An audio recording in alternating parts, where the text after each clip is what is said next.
यो अन्तः प्रविश्य मम वाचमिमां प्रशक्तां सञ्जीवमेति अखिलशक्तिधरस्वधाम्ना अन्यांश्च हस्तचरणश्रवणत्वगात्रीन् प्राणान् नमो भगवते पुरुषाय तुभ्यम्। मनोजवं मारुततुल्यवेगं जितेन्द्रियं बुद्धिमतां वरिष्ठं वातात्मजं वानरयूतमुख्यं श्रीरामदूतं शिरसा Namami. Good evening, everybody, and welcome to this evening session wherein there's a lot of information that we would like to share with you. This evening session has been structured in three different parts. To begin with, we'll have invited guest lecture by Shri TSR. We have heard TSR speak to us on a few occasions before, and on this very important topic of Jiva Kartritva, Madhusudanji has been able to record the lecture by Shri TSR. And TSR, as we all know, is a renowned and one of the most celebrated scholars of the Tattvavada philosophy. He's written more than 300 books, and he is an exponent on the entire the Vedic literature, so to say. And listening to him talk about Vedanta Sutra is a very different experience. So we'll have that recording played to begin with. And then we will go on to a quick revision summary of chapter 2. Anandji has led a team over 3 sessions to delve into chapter 2. And if you remember, when we started the second iteration of the Bhagavad Gita, we said that we'll go a little deeper than what we had done in the first iteration. And the idea is that now that we have done chapter 2, and we'll be getting into more specifics and details in chapter 3, and that's why Jiva Kartritva also became an important topic to touch upon. Before we go to chapter 3, which will be introduced by Harish Ji, and Harish will be leading the discussions on chapter 3 in the coming sessions. So that's the way today's session has been structured. It's a very tight-packed session. If you have any questions, please do put them on the chat box. We will take questions at the end. The entire revision summary has been structured as a question and answer, and in the question and answer format. And just to let you all know, there were some questions that were put up by the team members. They have been integrated into the questions the way they have been framed, and you will see that as the session progresses. So that said, we will go straight into the lecture by Shri TSR. I will stop sharing and I'll request Anandji to please share the recording.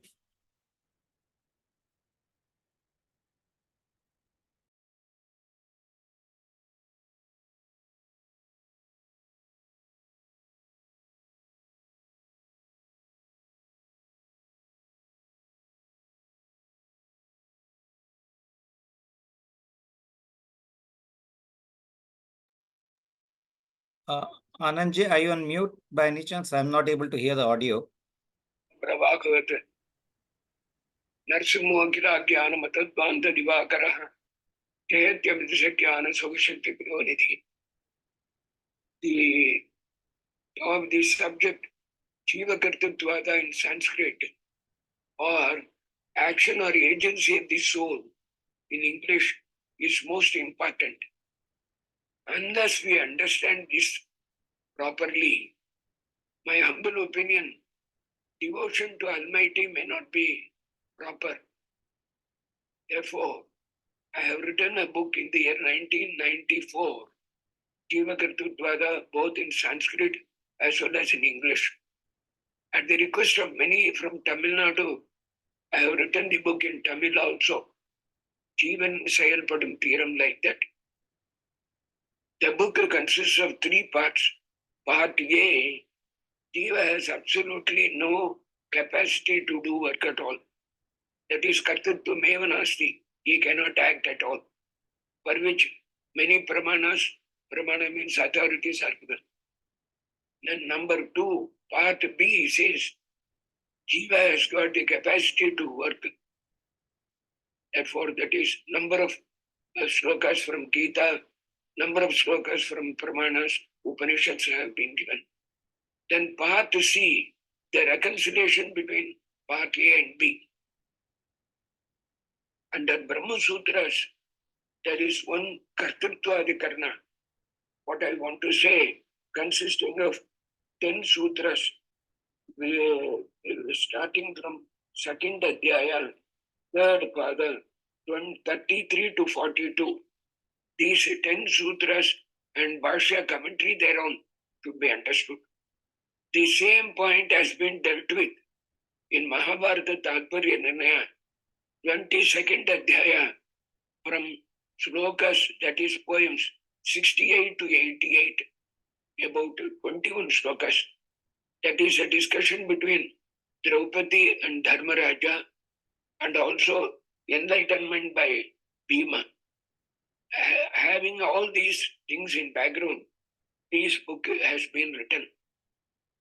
I am happy to inform you, in the year 1995 or so, I don't remember, because 30 years have gone, University of Santiago from America has taken the book and they appreciate it. In Western philosophy, to my humble knowledge, there is no solution for this action or agency of the soul. In Eastern philosophy also, only in Dvaita Vedanta we get the complete answer for this. I will be now first dealing few instances to say that for Jiva has no capacity at all to do any work. Starting from Rigveda, Rupam Rupam Pratirupo Bhuva. That means Bimba Rupi is Paramatma and the reflection is Jiva is understood here as it is. But the meaning of it is very large. The idea is, unless you stand before the mirror, your Pratibimba reflection is seen in the mirror. Unless you raise the hands, the reflection is not going to raise its hand. Therefore, Bimba Paramatma should act. Therefore, only when he acts, the Jiva will act. Therefore, Jiva has no capacity to act. They are based on this Rigveda mantra. Then I will give you one more example from Bhagavad Gita. You all know, in the 11th chapter, Krishna Paramatma says, Tasmat Tvamishtasya Yashodabasva Mayaivaite Nihitaha Purumeva Nimitra Matram Bhavasavesachik. Arjuna, when you asked me to halt to this chariot between the two armies, I saw on both sides, and out of my eyes, I took all the life of the people on both sides. You are only a nimitta, you are only a proxy, you are only a dummy, you are only an actionless man. Therefore, the act of the work has been completed by me.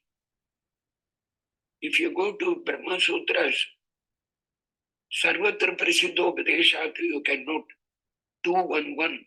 There, Tatra Tatra Sthito Vishnu, Tachatyakti Prabhogakaha, Ekeva Mahashakti, Purute Sarvamajasa. Therefore, Paramatma standing at every place, that's all the act. Jiva has nothing to do. In English, they say, even a blade of grass cannot oscillate without his will. Tena vinana kiranamapi charati.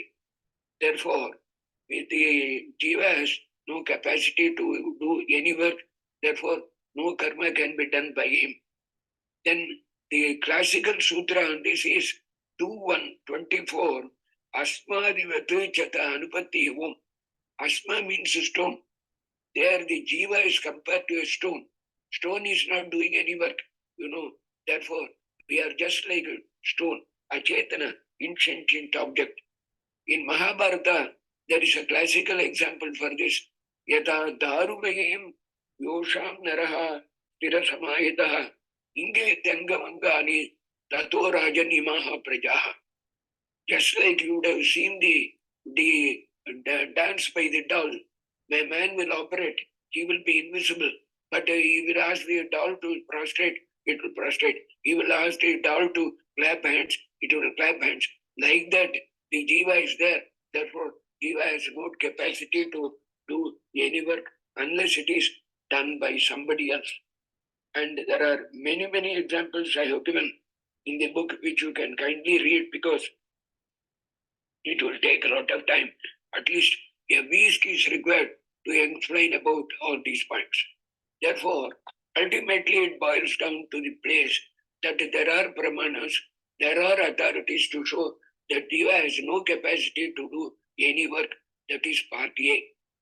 Then coming to part B, Diva has got capacity to do work, activities he can do. Because the 18th Adhyaya Bhagavad Gita, 11th shloka, kindly note, Nahi deha vrita shakyam tyaktum karmanyaseshaha yastu karma paratyagi satyagi tividiyate. A man having a body definitely will be doing some work or other. Sir, I don't do any work. I am keeping quiet. Keeping quiet itself is a work. You are keeping quiet. Therefore, keeping quiet is not very easy. Therefore, that itself is a work. Therefore, a man having a work, Deha will be doing some work. Therefore, Jiva has got the capacity to work. Kartartvam chasya bhoktartvam. I am giving a small inference. That is Anumana. Example, Jivaha karta bhoktritvat vyatirekena gatavat. Because you see, when we are hungry, we take some food. When we say our stomach is full, I am satisfied. Therefore, unless I take the food, the kartritva, my hunger is not subsided. Therefore, it is very clear that Jiva has got the capacity to do karta and he is doing the work like that. Therefore, there are in Samepada, there are many other examples are there. And the Bhagavad Gita, the central doctrine is, you kindly see 2:14. What is the difference between God and man? Paramatma, the Almighty is the giver of the fruit, and the work has to be done by us. Therefore, karmanyeva adhikaraste mahapaleshu kadachana. Therefore, the jurisdiction is of two types: territorial jurisdiction and another personal jurisdiction. Here, Lord Krishna gives the personal jurisdiction. Karmanyeva adhikaraste. Arjuna, you are a jiva. You have got to do all karmas. That is, all activities. Don't aspire for the fruits. Don't do any result-oriented action. That is the central doctrine of Bhagavad Gita, Karma Yoga. Therefore, don't have result-oriented action. Do your duty. Karmanyeva adhikaraste. Therefore, Jiva has got to do the karma has been told. And here also you see 2:45, Yogastha Kuru Karmani Sangam Tektva Padichayaha. Nahi deha Janamepi Jatu Tistasya Karma Krita. A person having a body cannot keep quiet even for a second without doing some work or other. Like that, there are many instances to show that Jiva has got the capacity to work. Therefore, and finally, Krishna advises Arjuna, you are setting an example for others. Therefore, do your duty. Yadyada acharati shrestha. Tadadeve itaro jana. Suppose in the house you can see a small example. The mother says to the boy, you read, your father read well and became a graduate. Like that you also read. Therefore he says, Yadyada acharati shrestha. Tadadeve itaro jana. Sayat pramanam kurute lokastadhanvachyate. Therefore, all the elders have done a lot of work and they have come up very well in life. Therefore, you also follow that. Therefore, they are the people who are setting example. They have done the work. They have come up. Therefore, you have to do the work. Like that, there are part B. There are many examples from Bhagavad Gita, from Brahma Sutras, and practical examples to say that Jiva has got the capacity to work and Jiva is not like a stone. Then suppose Jiva, if you say that Jiva has no capacity to do work, I will be equivalent to a Jada, that is insentient object. Therefore, they argue that Jiva has got the capacity to work. Then the question is how to reconcile them both. That is part C. Part C, if you see, Jiva Kartatvada, that is most important. Therefore, in that, as I told you, that the Adhikarana consists of 10 sutras. Jiva Kartatva Vada. There he says the Ishvara Seva Kartatva Muktam, Yakarma Gurute, etc. So many things have been told. Karta Shastra Tattva. Sir, I request the devoted audience to kindly understand that in Vedas, which are most authentic, it can be divided into three parts. That is Karma Yoga, and then Devata Yoga, and Upanishad. Upanishad speaks about the Almighty, and Devatas deal about the demigods, and Karma Yoga, one third of Bhagavad Gita, they tells about the injunctions and prohibitions, what we have to do and what we have not to do. Therefore, suppose if Jiva has no capacity to do work at all, this one third of Bhagavad Gita of Veda will become useless. Therefore, it is not told to whom to told. It is not told to God. It is not told to Jada. It is told only to Jiva. Therefore, Karta Shastra Artatvat Om. That is, if you want to give the correct meaning for Vedas, you have to admit that Jiva has got the capacity to do work. There, great Madhvacharya has used one word that is in Sanskrit most important. Tasmat Jivopi Karta. Jiva also, api means also. Also means Jiva is a dependent Karta. Jiva is not an independent Karta. Jiva is not a Karta is not correct. Jiva is an independent Karta is not correct, but Jiva is a dependent Karta. Therefore, we have got dependent Kartatva is there. Therefore, we are not independent Karta. There there are there is one Birka Adhikarna, Gita Prakarnadi Adhikarna is there. Therefore, Jiva is dependent Karta because I am not able to do what I wish, but I am able to do things which I don't wish. Therefore, it is not in my capacity. Therefore, Kartatva is there, but independence is not there. Therefore, Jiva is only a dependent Karta. On this point, dependent Karta means on this point only Jiva Kartatva, the action or agency of the soul, starts.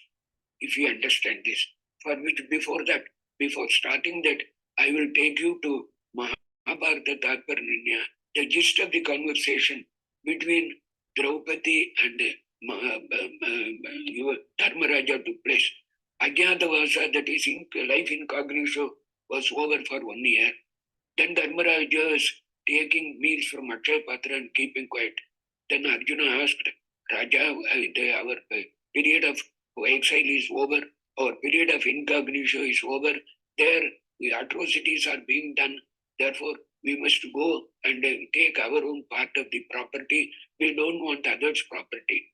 Then Dharmaraja told, Draupadi, don't you know, without God, we cannot do any action. God should come and do all the work.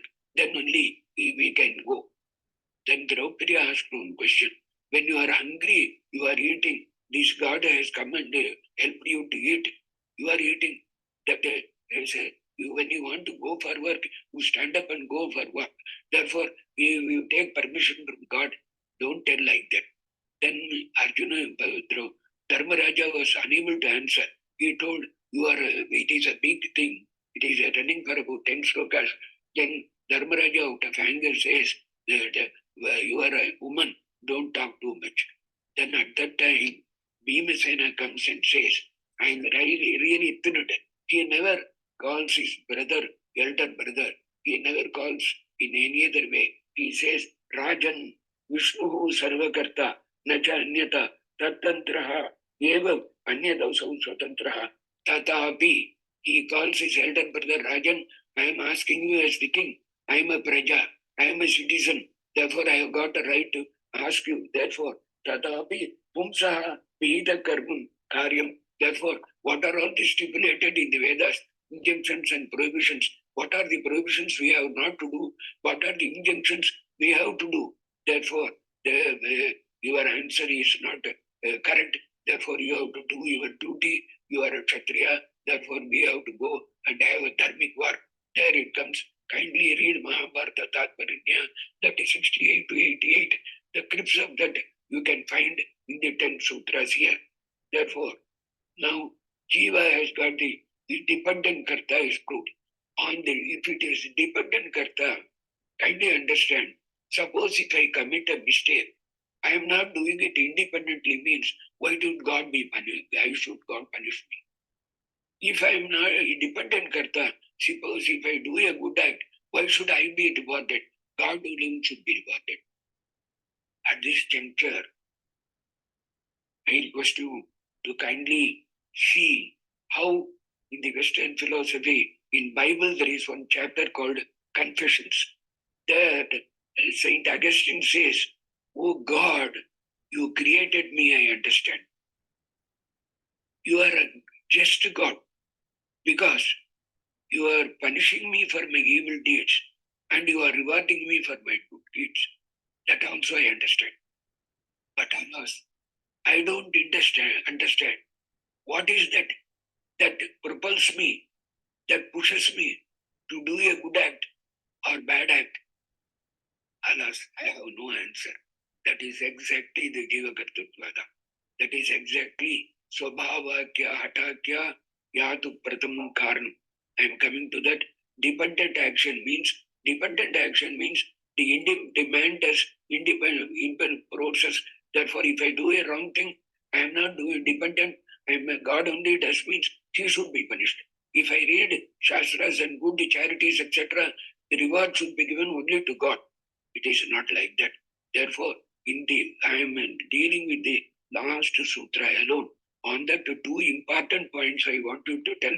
Because in the 42nd sutra, Srimad Acharya says there are three conditions are there.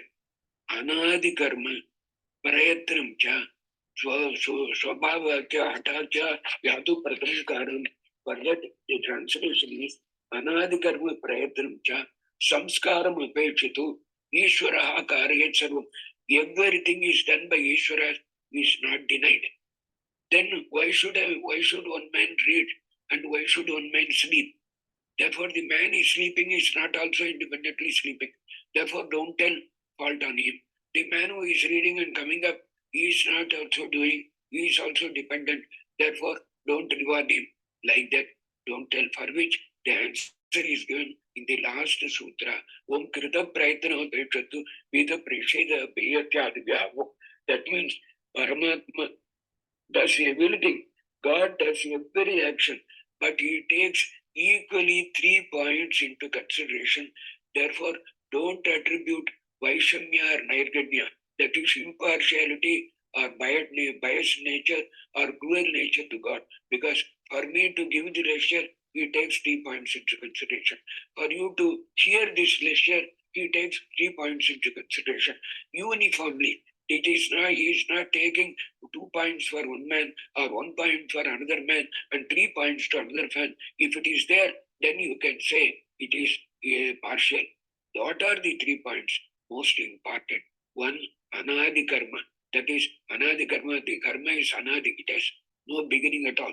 If you want me to hear on this anadi karma, you must give me at least 1 hour because every point has got a lot of background in it. Anadi karma.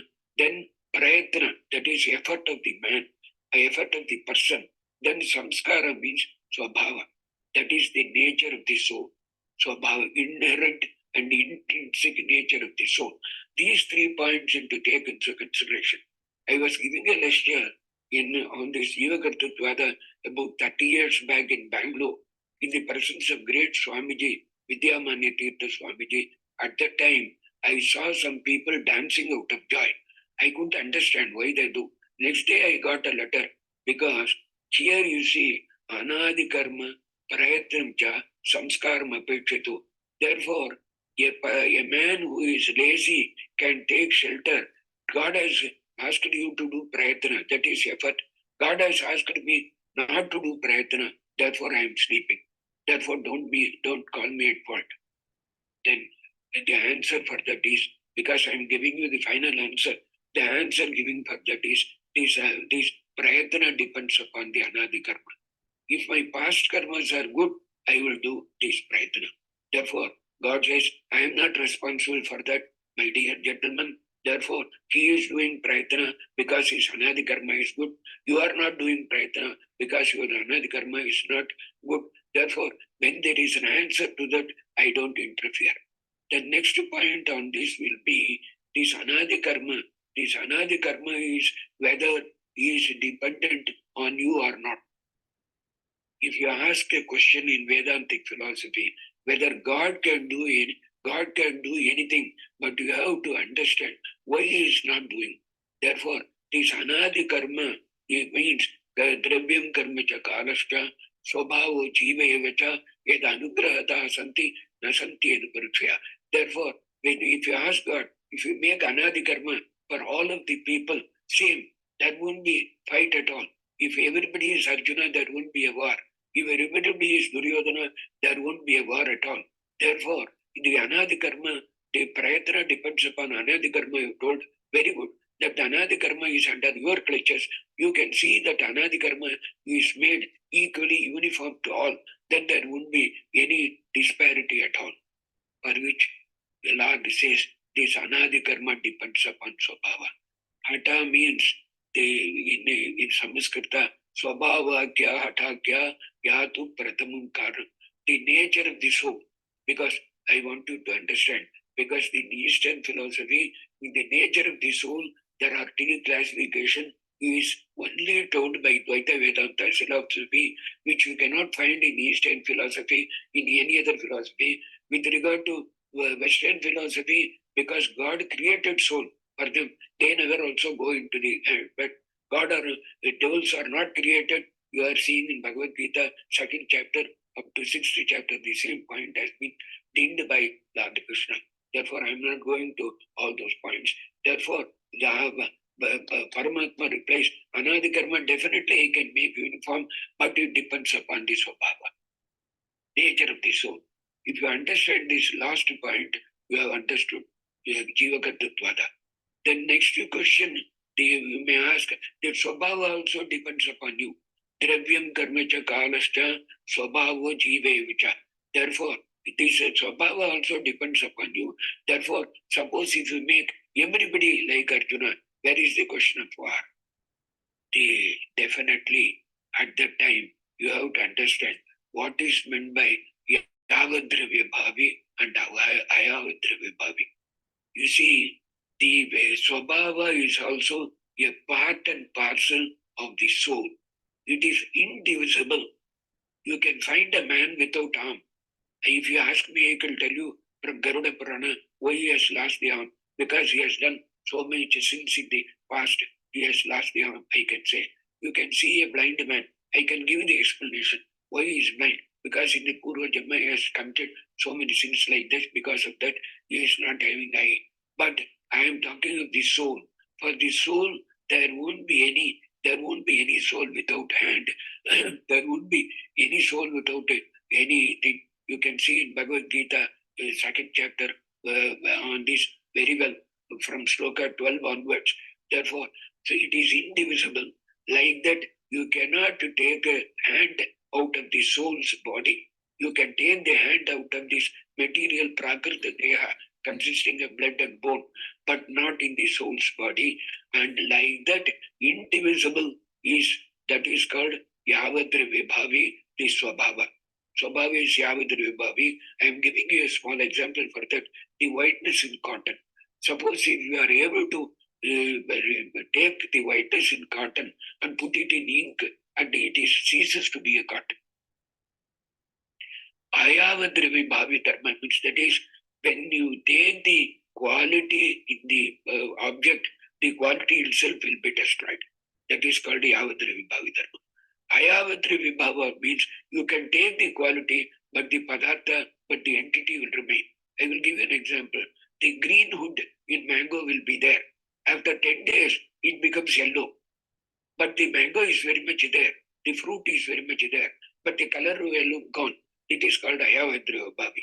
The Swabhava of the Jiva, please kindly understand, the Swabhava of the Jiva is Yavadriva Bhavi. Therefore, God has got the capacity to change it. If you understand this one point, you have understood the entire Vedantic philosophy, is my most humble opinion. Because if the Swabhava is altered, it amounts to tantamount to destruction of the soul. Destruction of the soul. Therefore, Can Duryodhana be converted into Arjuna? If you ask me, definitely he can do. Can Arjuna be converted into Duryodhana? If you ask God, definitely he can do. But why he is not doing? Because that Swabhava, if he changes, there will be a destruction of the soul. Then you may ask me, well, let the soul be destroyed. What is the last? But Vedas say that the soul, Natvevaham, Jadunasam, Natvam Nena Janadipaha. If you kindly say Bhagavad Gita, chapter 2, 12 to 30, the same point, that is Nityatva for the soul is there. Therefore, there are like that many Vedas tell. Therefore, when the soul is destroyed, these Vedas will become unauthoritative. If the Vedas, Apaurushaya Granthas, become unauthoritative, then Dharma and Adharma will not be there. Dharma and Adharma, there won't be any society at all. Might is right, landless polity. There will be a chaotic condition unless the Dharma is there. Everybody says Dharma. Every philosophy will karma. But the Vedas say these are the dharmas not made by anybody else. That is called Apaurushaya.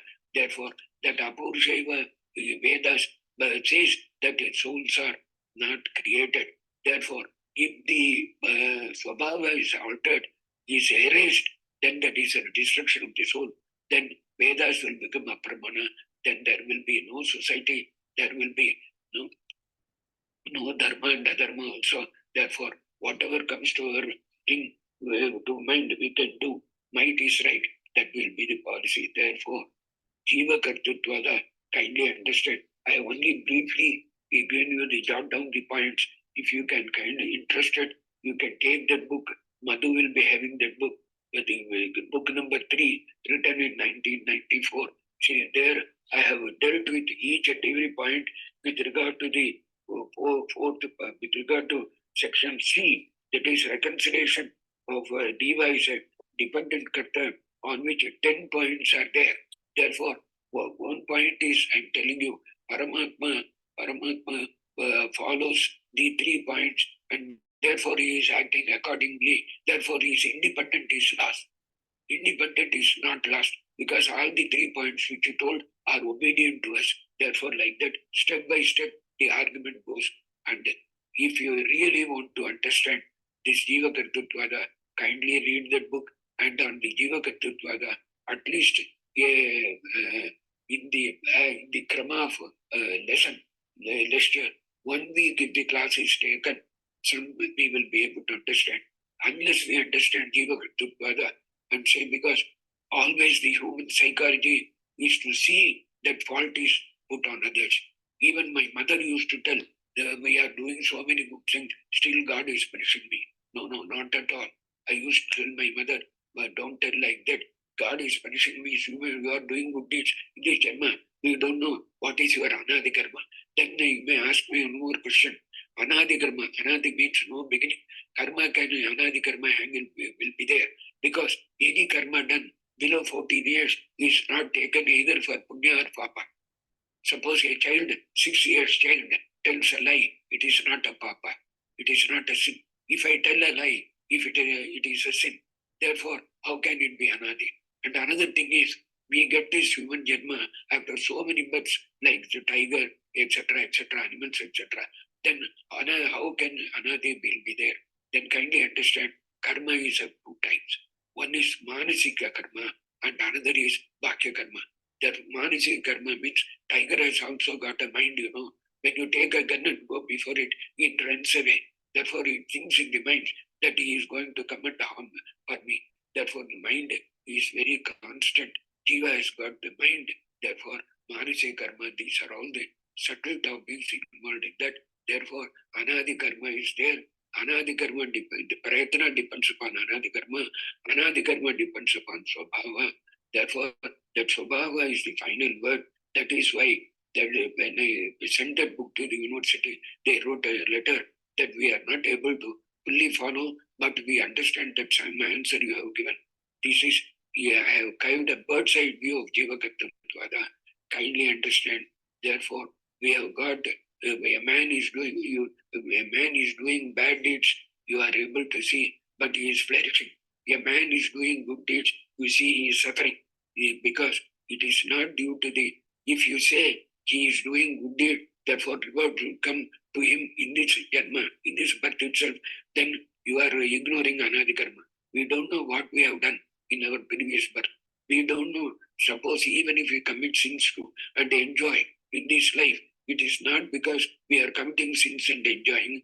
It is because in the past we would have done some good karma. Because of that we are enjoying. These are the philosophical Vedantic ground. What all I have told you in this half an hour is based, you can take it from me, is based entirely on Vedas, is based entirely on Bhagavad Gita, is based entirely on Brahma Sutras and Bhashyas and commentaries thereon. Therefore, if you have got any doubts, you can raise those doubts. I can also answer that. With this, I am closing the topic. God does everything, takes the 3 points into consideration, no discrimination at all. Therefore, when we see a person reading, when we see a person flourishing, when we see a person lazy, you have all read Bhagavad Gita chapter 2, you would have read, Nayam Anti Nahanyate. That is, a man, a killer is not an independent killer. A person who is become a victim for the death is not also independent. Therefore, everything is done by God, but God does taking these 3 points into consideration. Therefore, we are dependent to it.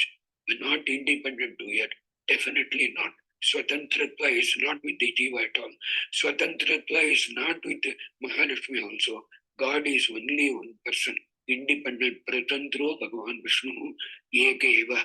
There can be only one independent entity. If there are two independent entities, the concept of independence itself will be defeated. These are all the fundamental things which great Sri Madhvacharya has written. I am telling this Jiva Kartatva not because Madhvacharya has told, because I have understood to a limited extent, which I have put it in writing also. And this topic which I am telling you, I don't know whether it is the 30th lecture or 40th lecture. Still, when my elder brother was alive, he used to tell me that every month you give me a talk on this, then only my doubts will be cleared. Such a subtle topic I have been ably handled and critically analyzed and answered in the Dvaita Vedanta philosophy. Anaya Seve Asalisha Venkatesho Marutpriya Ulara Pushpavatu Prita Jadyan Me Jnana Sampadaha Sri Krishnarpanastu Hare Srinivasa.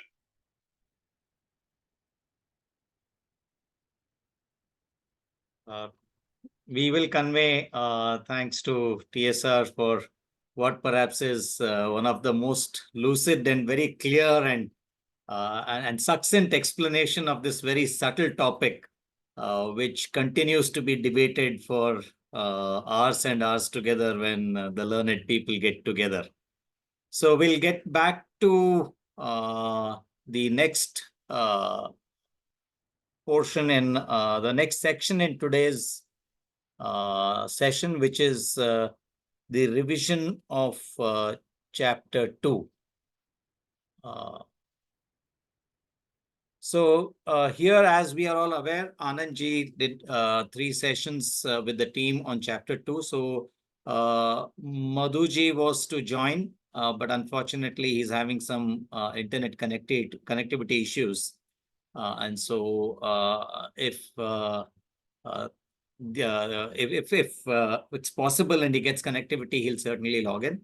But we will continue the discussion on chapter 2. Before we go deeper into it, just wanted to remind everybody that this is a revision summary.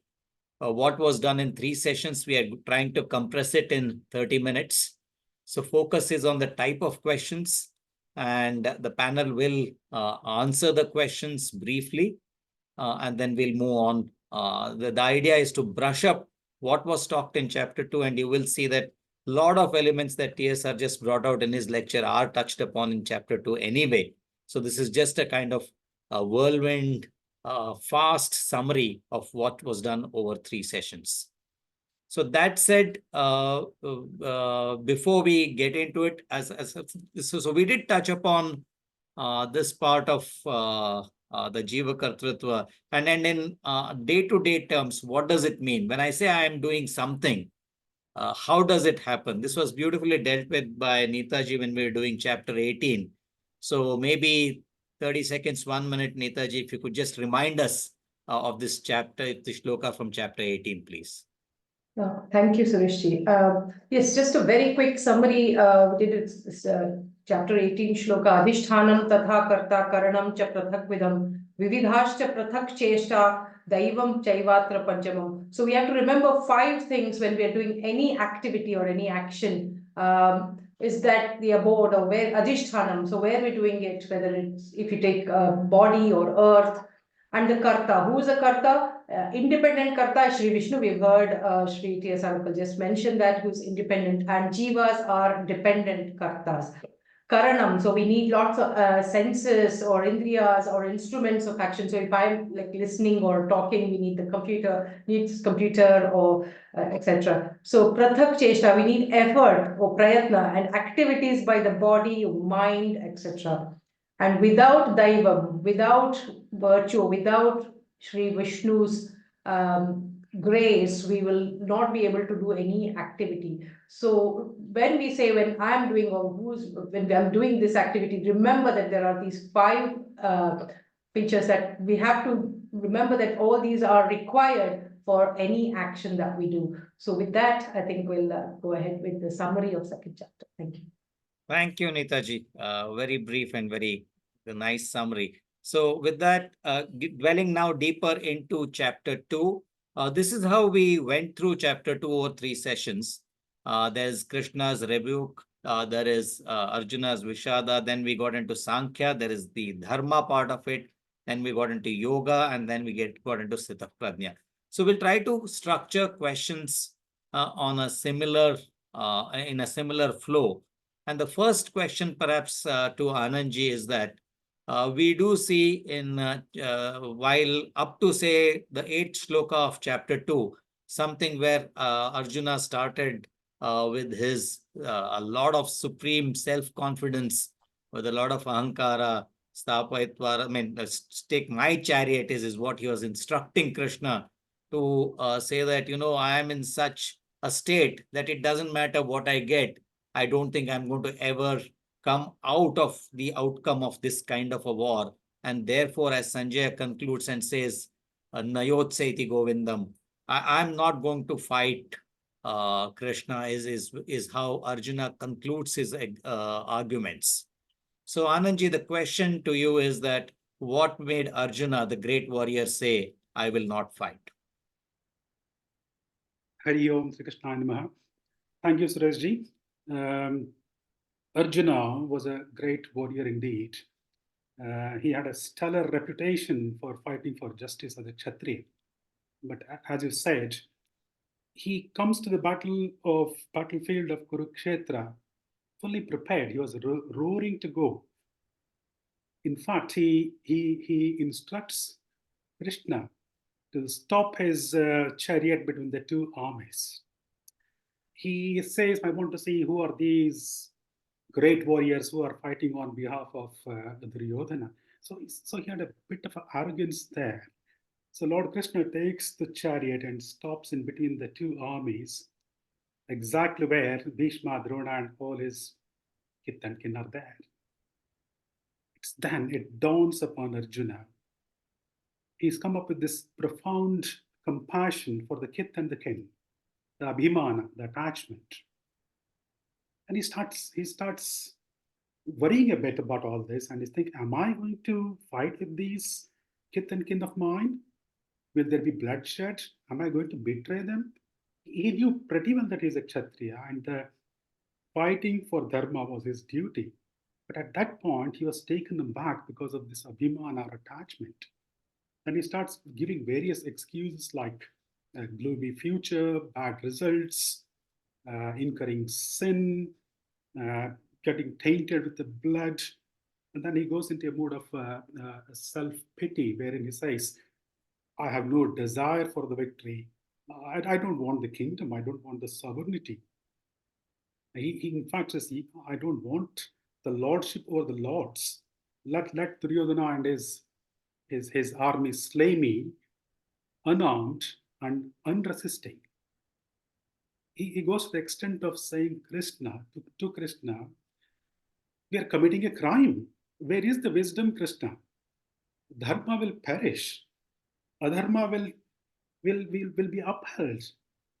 And especially in chapter 2, he looks at Bhishma and Drona, and he thinks, are they're worthy of worship and not to be engaged in the war.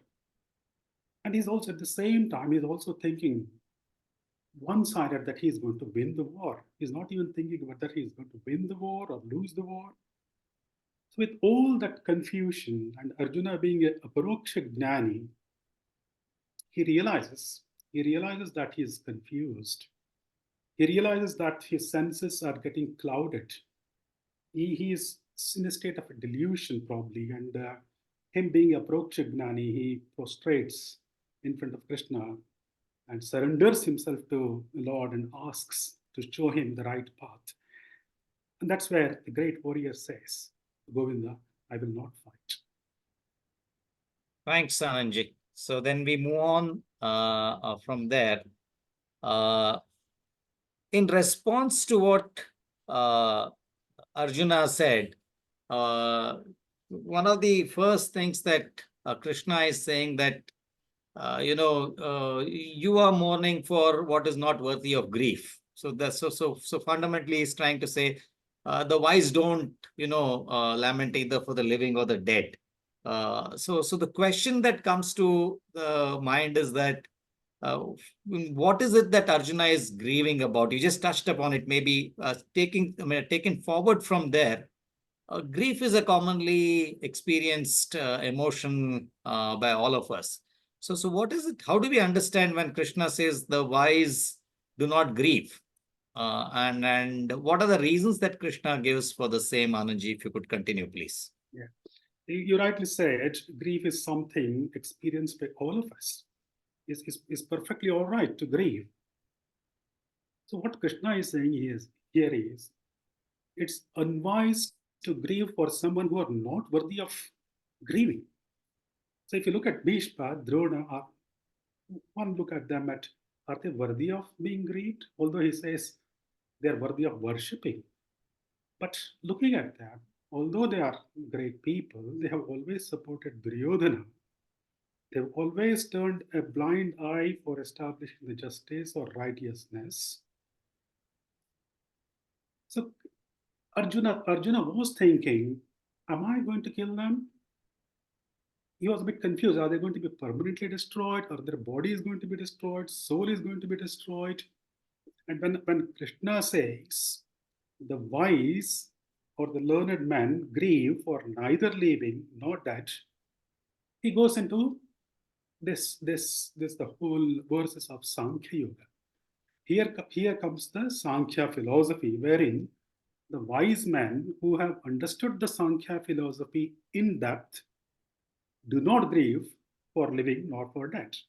And that's when the Sankhya starts, wherein we are told about the birth, the death, and that the soul is eternal, God is super eternal, soul is not destroyed, soul has no birth, no death.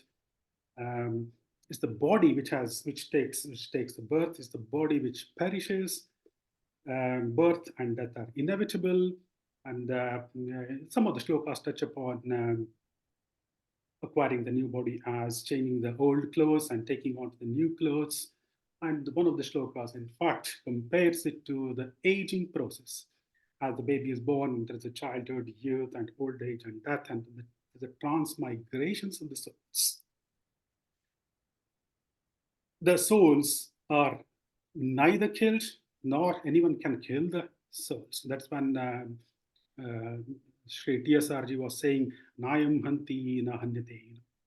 So there is a lot about in these verses between 11 and 30 about the eternality of the souls, eternality of the God, dependence of souls on the God as the controller.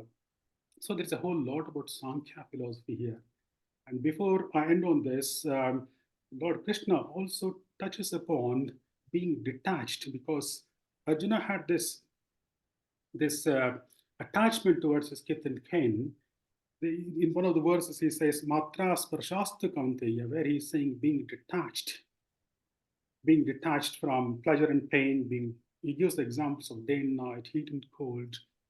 They're all temporary. They come and go. They are not permanent. So Krishna is instructing Arjuna here to endure them and to remain equal. Sama dukkha sukham dhiram. So with all that, he concludes the whole of Sankhya is very, very important in the chapter 2.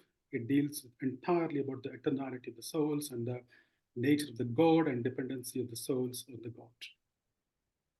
Thanks, Anandji. We'll try and delve into a couple of points that Anandji just brought up while answering these questions as we move forward. So Anandji did just touch upon, maybe do you want to just quickly summarize this slide, Anandji? Yeah, we dealt about these a lot when we did part 2 of Sankhya. So it's what I have done here is listed the nature of the souls, the nature of the God, and the dependency of the souls and the God. God as superior to individual souls and is stupendous marvel. Both are eternal. When we look at souls and God, both are eternal, both are indestructible. But how are they different? So this slide basically shows that the souls are like a reflected image of the God. It's like bimba, pratibimba concept here, which again we dealt in a lot of detail, and that's what is depicted in this slide. Thanks, Anandji. So Anandji did mention about the eternity of the souls. Never was a time, Krishna says, when you did not exist or you will not ever exist. So there is eternity of the souls. And at the same time, Krishna also brings in this concept that a soul is not, it cannot be burnt, it cannot be wet, it cannot be cut, it cannot be dried.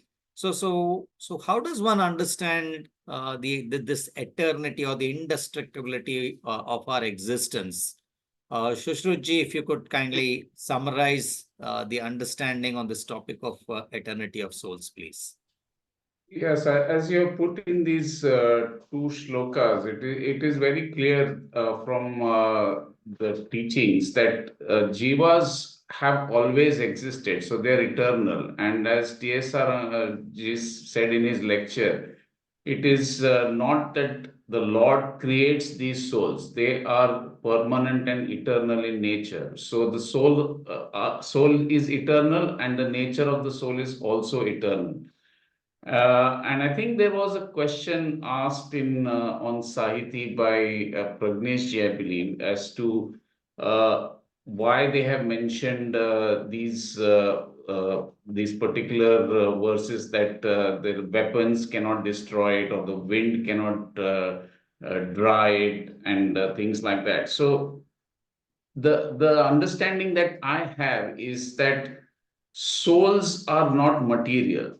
The coverings of the soul are indeed material, and material things can be destroyed by material objects such as weapons, fire, water, or wind. Whereas something that is not material, such as the soul, is indestructible. So, and that is what Krishna is trying to tell Arjuna as well, that you can fight this war, you can use any weapon you want, you can kill Drona and Bhishma, but their soul is not going to be destroyed.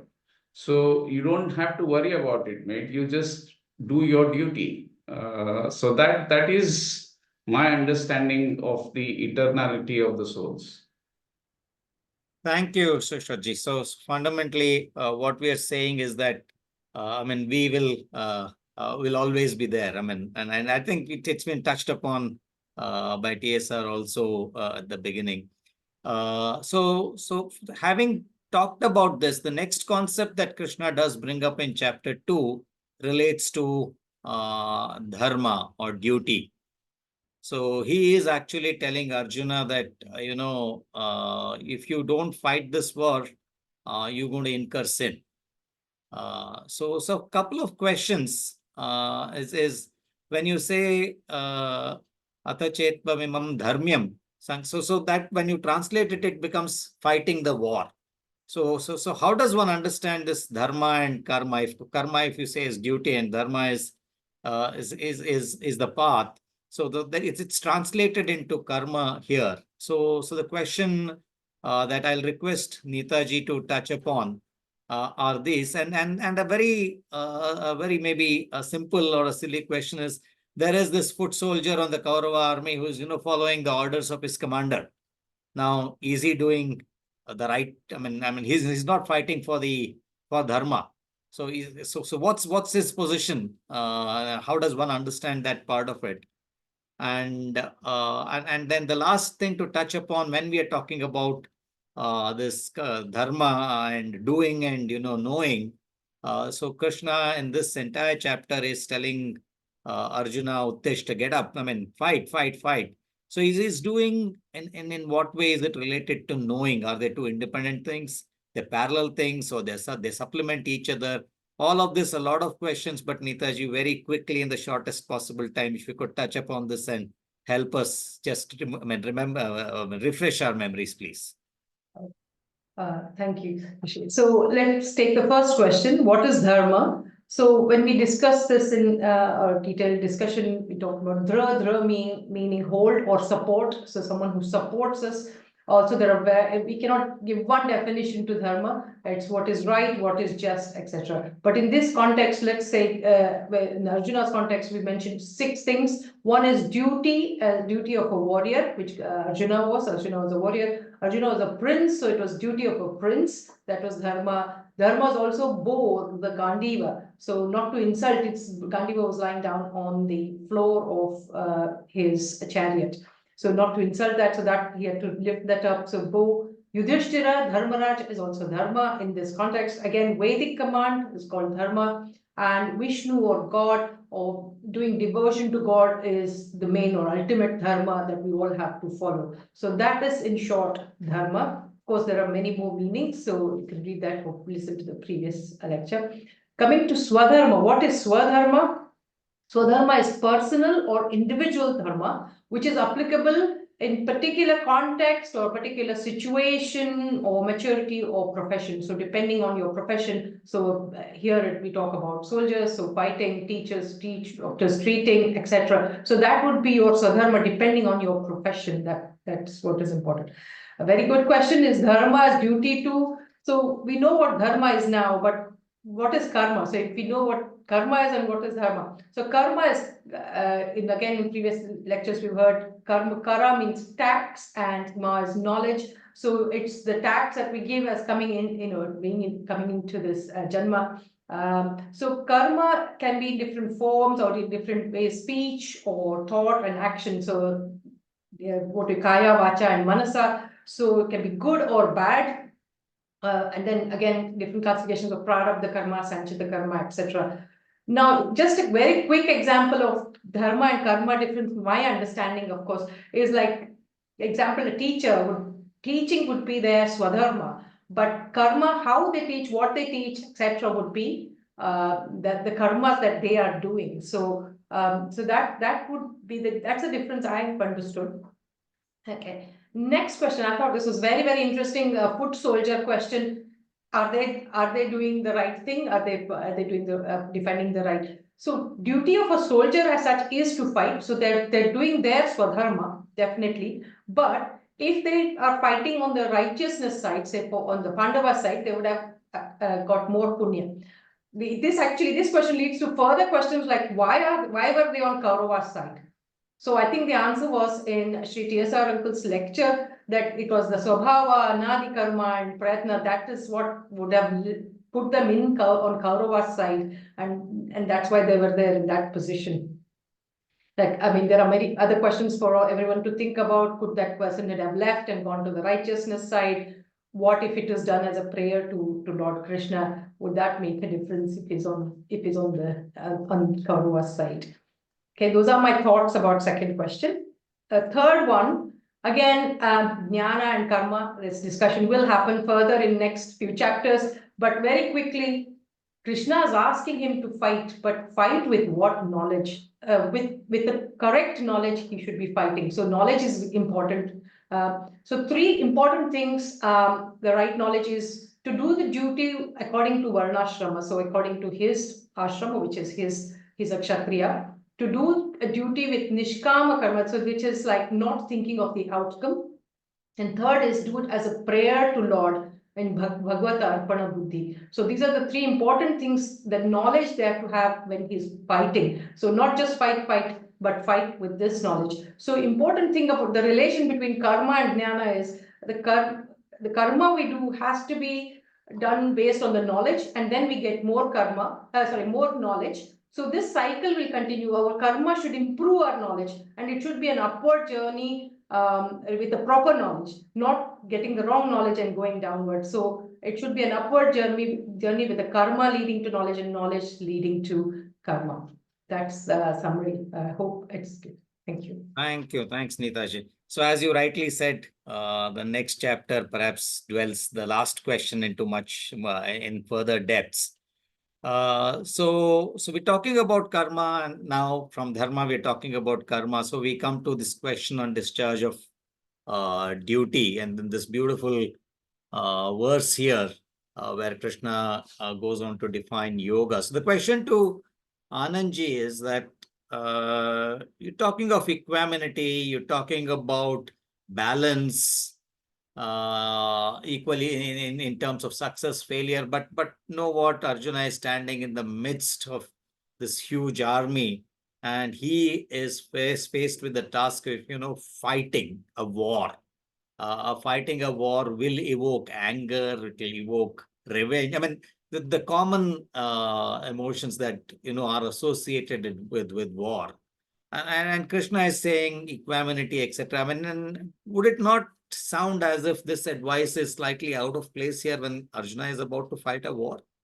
And how does this actually relate into our day-to-day? What messages should we be taking from this kind of an advice given to somebody who's about to fight a war? So Anandji, the questions to you, and if you could also, we've touched about it in great depth while discussing chapter 2. Again, in the quickest possible time, if you could help us refresh our memories, please. Over to you, Anandji. Thank you, sir. No, previous slide, please. Yeah. So in context to this question, the verse given there very clearly explains what Arjuna should do as a Kshatriya. So we spoke about dharma as a Kshatriya dharma. And as a Kshatriya, you're fighting a just war. One should not look at the win. One should not look at the loss. In other words, Sangham Tyaktva Dhananjaya. Here Krishna is saying to Arjuna, don't look at the results. Have no expectations or absolutely what you're doing. You're doing a just war. And we heard from TSR that he is a nimitta matram. He's an instrument in the hands of Lord. So as a Kshatriya, do your duty. Do not look at the results. If you die in the war, you will reach heavens. If you win in the war, you will conquer, you will rule, and you still go to the heavens. So he says, don't look at the results at all. The fruits of action, this is where it comes. Do every task, abandoning the attachment of the fruits. That is the key message here. And these whole number of shlokas here from 39 to 46, they form a section of this chapter 2 called Yoga, wherein Lord Krishna is imparting Arjuna a number of tips as to how to implement the Sankhya knowledge, which has been explained in the previous verses, and to go forward. So one of them he said was abandoning that attachment to the fruits. The other thing he says is samatvam yoga uchyate, which means equanimity is called yoga, being equal-minded, whether it is victory or defeat, whether it is happiness or distress, whether it is gain or loss. When you are discharging your duty, you should not be thinking of this. And you should not even be thinking about the sin incurred. So you have to be equal-minded to both the aspects. If you're not equal-minded, what happens? If you remain attached to the pleasures and the pain of a task, then you cannot focus your mind. You cannot get into a samadhi state. If you cannot get into samadhi state, the minds are carried away. And later in the chapter 2, it's explained what happens when the mind is carried away, when buddhi is affected and all that. So basically, there are a few tips here. In the next slide, Sureshji, he says, Lord Krishna says, few tips here. He says, become nirdvandva, you become nityasatvastha, you become atmavan, and you be niryoga kshema. So these are the few tips which he has given in the section of yoga. These have been explained in a lot of detail when we did the part B or part C, I think. So with that, if we can adopt these steps in our day-to-day life, we can also achieve lots of things in our personal lives, and it is doable. Back to you, Suresh. Thank you, Anandji. So basically, as Anandji did say, they're dwelt with in depth while the sessions of these respective shlokas were taken up during the discussion on chapter 2. So we'll move forward then, and then again an interesting aspect where that there are a couple of questions that do that come up when Krishna says Veda Vada Ratah Partha.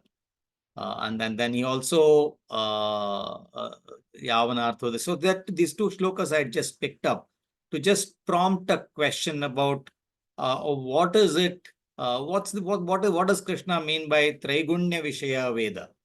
The fundamentally question being, do Vedas only talk about doing sacrifices, and as Madhuji usually explains to us, throwing some things in the fire with the aspiration of go to Swarga and come back? Is that all that Veda talks to us about? And as we will see in some commentaries when you read different commentaries, that Vedas, they only use flowery words and to allure men. And is that what Vedas are doing? And that the fundamental question is why would Krishna take this attitude towards Vedic rituals? I mean, if he is saying that is not what Vedas are saying, which is one of the interpretations of the Vedas, why is Krishna taking such a position? After all, either superficial meaning or meaning which has been arrived at by dwelling too deep, it's not incorrect conclusion. It is correct in some form or the other. So what's wrong with doing something which is not wrong? May not be the most ultimate truth, but it's not something that you could say is wrong. So those were the kinds of questions that do come up when we talk about Vedic rituals.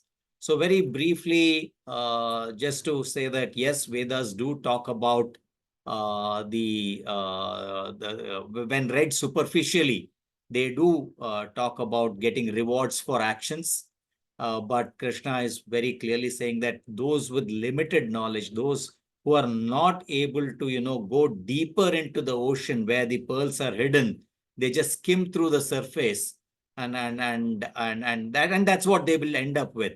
And they'll come back and they'll keep skimming through the surface. So he's just telling us that, guys, don't get carried away by what are the outcomes of these, the influence of the three gunas, which are dwelt with much deeper in the later chapters of the Bhagavad Gita. So don't get carried away by that. Those very same shlokas which are giving you this this meaning, if you go into depth and try to understand them, there's a much deeper and more profound knowledge. And Madhuji has been talking of Paravidya, Aparavidya, and if we can just connect to that. So if we can come out of these superficial meanings, go deeper, and that's when you will actually relish the beauty of the Vedas, gain the right knowledge, and take it forward. So those were some questions just prompted on this section of chapter 2, and very quickly we'll move on to the next section, as we are coming towards the end of chapter 2, and this we will divide it in two portions. I'll ask Neeta ji to pick up the first portion. Now we're talking about Sthita Prajna. So the question Arjuna has asked him, what's all this Sthita Prajna about it? And I mean, can we see these people? How can we identify them, etc.? The response to which Krishna first talks about characteristics of Sthita Prajna and then goes on to answer the question about who a Sthita Prajna is. And in the same order, I'll ask Neetaji to pick up these questions about what's the nature of, what do we mean by Sthita Prajna? And when he comes down to the last question, when he comes down to answering, when he says Yanisha Sarva Bhutanam, so what is Krishna actually trying to say? And what's this analogy of oceans? So Neetaji, if you could touch upon this first, and then I'll ask the next set of questions to Harishji. Neetaji, please. Thank you. So what is Sthita Prajna's night? What we mean by Sthita Prajna's night is that they're knowledgeable about God and they are sort of always meditating on that, and they're awake about God, they're aware about God. And whereas others are in dark meaning ignorance. So for others, what is night or ignorance or dark is light or day for Sthita Prajna. So, and others have, like material pleasures, whereas Sthita Prajna is not at all interested in material pleasures. So they are in dark about material pleasures. So Sthita Prajna, that's the night for Sthita Prajna. That is what that Yanisha Sarvabhutanam actually means, that shloka means. So second question was about ocean. So we should all be like Sthita Prajna, and ocean is just as apuryamana machala pratishtam samudram apav pravishantyadvat. So just like ocean remains undisturbed, unperturbed, when lots of rivers join the ocean, it does not exuberate, it does not swell up so much. So that's how we should be. Sthita Prajna is, we get lots of desires. We should be unmoved by all those desires that are coming in, especially in this world where we have so many other inputs through social media, television, etc. So we should be unperturbed. That is the meaning of that shloka 17. Thank you. And Neetaji, if you could just touch upon a little bit of Sthita Prajna over the next couple of slides, please. Okay, thank you. So I would like to thank Anandji for these wonderful slides, and very nicely explained in these two slides is Sthita Prajna in Samadhi. How is Sthita Prajna in Samadhi? So we all know this very good example of tortoise which takes all its limbs inwards. So same way, Sthita Prajna will take all the senses inwards and is not, it controls the senses quite easily. This is the one Yada Samharate Chayam Kurmo Ganiva Sarvashaha. So that is that shloka. So again, they're very they have mental equanimity. Mind is full of divine spiritual knowledge, mental peace, no turbulence, and very detached. So that is in the Samadhi state. Next slide, please. So what when they're out of Samadhi, again, when they're with everyone in this world, how do they behave? So there's no ego, there's no arrogance, very disciplined again, and again desires. They do not get attached to anything in this world. They're very controlled when all the sensory inputs are there. So that's what a Sthita Prajna, that's who a Sthita Prajna is. And with that, I will end with the last shloka. Esha Brahmi Sthiti Partha Nainam Prapya Vimuhyati Stitvasyam Antakalepi Brahma Nirvana Muchati. So they will have God vision when they're about to attain moksha, which may need a few janmas to get rid of their prarabdha karmas, and then they will get moksha. Thank you. Thank you, Neetaji. So if that's what we are saying, so then we come to the more fundamental question, a more direct impact of what Arjuna had asked Krishna when he's saying Sthita Prajna ka bhasha. So the questions that come up related to this perhaps are, is this state achievable? I mean, that's a more fundamental question from our day-to-day experience and as to what it means to us. And a couple of sub-questions within that is what's the role of fasting? Does fasting, help control senses? What's the sense there? And does devotion to God subdue the mind? So I'll request Harish ji if you could please touch upon these questions. Absolutely. Thank you. Thank you very much. So these are interesting questions. I'll switch the order on them a little bit. Maybe we'll start with fasting. And does fasting help control senses? And again, some of this is based on my own experience with whatever little fasting we do for Ekadashi and for Shivaratri and others. And also what has been stated by Krishna in Bhagavad Gita as well. Right, is that the fasting and other sense-restraining methods, they're certainly helpful because they help us it's a way to regulate, it's a way to exercise control, and there are many other things that we get from it, particularly, to persist, and, it actually helps strengthen the will and all of that. But in my experience, and also what's said here is that unless it is actually accompanied with a contemplation of God, the benefits are definitely very limited. And so in our experience, what happens is that we, obviously the more we connect it with, some other anushtana that we do, it works well. But outside of that, it ends up becoming, just a will persistence, type of exercise. One thing that Krishna does say is that it's only after the realization of the Supreme. So in the sloka, he says, "Param drishtva nivartate." So it's only when that happens will the real core craving that's inside of all of us, the taste for sense objects, will go away only when we get the eventual divine vision. So until then, the point is that it is effort, right? And going back to what TSR was saying earlier, it is the prayatna part of it. Obviously what we get from our swabhava will help, but unless we actually get that vision, there's always going to be some element of taste and desire that will continue to remain. Then the next question is, how does devotion to God help subdue the mind? And this goes back to the fact that all desires, ultimately the seed for all desire is in achieving the divine bliss, and that is something that's innate in all of us. It's our nature, but it manifests in this body in terms of other types of sense cravings. But in deep inside, it's really about seeking the divine bliss. And with true devotion, our mind starts to get a taste of that higher type of bliss. And once we get that, that's when the passion for some of the the lower sensual pleasures starts to go away. And this is also something that Sri Krishna has said, that rasavarjam rasopyasya. So it's only after that the desire for the taste will start to go away once you get a sense of the divine bliss. And then finally, is it reasonable? I mean, there's as Neetaji pointed out, there's a lot of great things to admire about the state of Sthita Prajna, but is that achievable? And how do we go about doing this? Absolutely, it is achievable. I mean, Krishna has actually instructed Arjuna on this as well.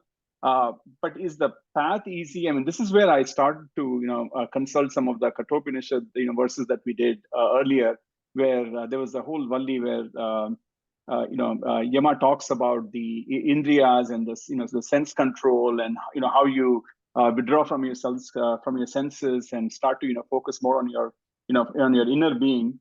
And he does warn that it is not easy. It has a razor's edge. I mean, we've heard that the term Shurasya Dhara Durgam Pataha. So it is, and it's also, we'll uncover this in the Mundaka Upanishad in the coming weeks, is that it's also not for the weak, right? So Nayamatma balahinena labhya. So it is, you do require strength, but with the guidance of Guru and with the grace of God, one can achieve this. So the point here is that continue on your path, follow the teachings of your teacher, satsangs like this, perform your devotion, and slowly we'll start to chip away at getting to the Siddha Prajna state. So I've also included some relevant verses again from the Kathopanishad for reference, but I'll just end there, Suresh. Thank you, Harishi. I mean, thanks for a succinct summary of this. So with that, we do come to the end of the summary for chapter 2, which we did try and structure in a question answer format and try to compress a lot of information within this time we've exceeded around 5 or 7 minutes or so from what we had originally planned. But I think it's just to just say, Anandji, as a person who actually went structured and did this chapter 2, would you want 30 seconds or a minute?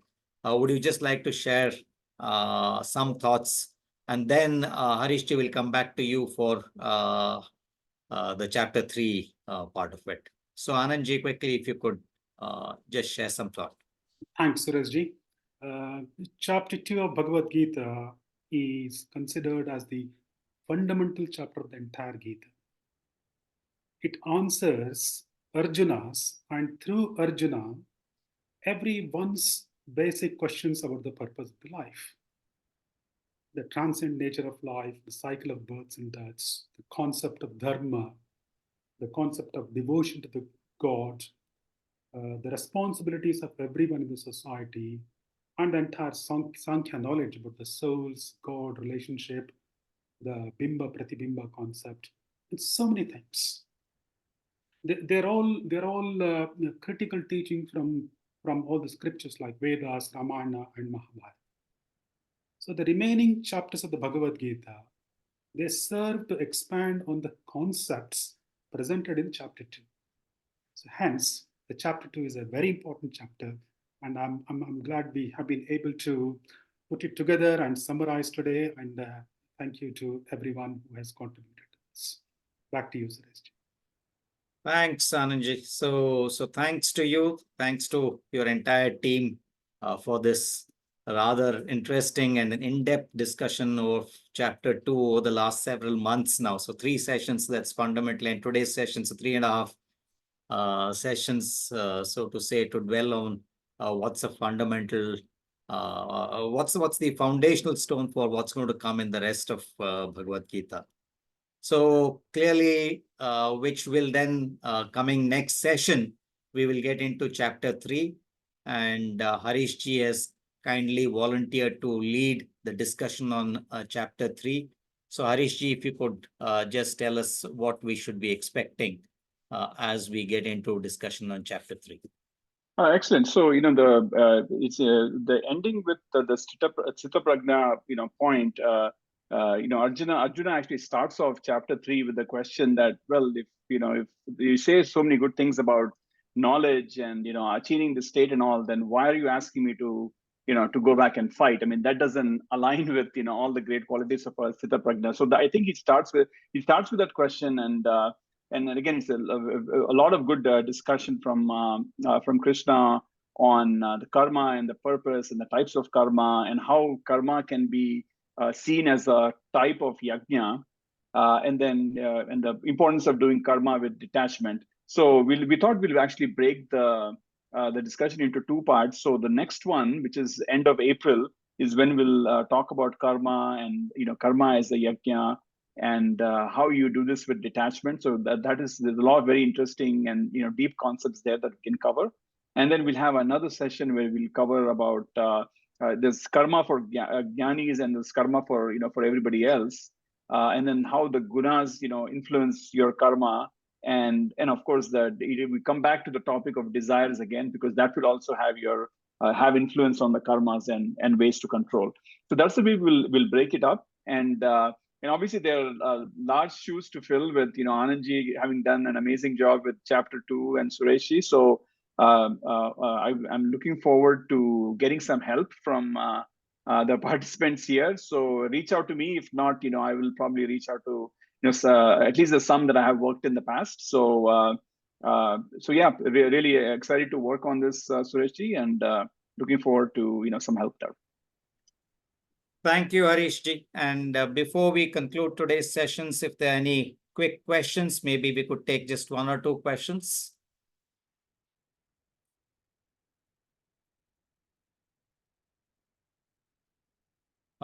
There were a couple of messages in the chat. If there was any question, we could take them. Otherwise, we could conclude today's session.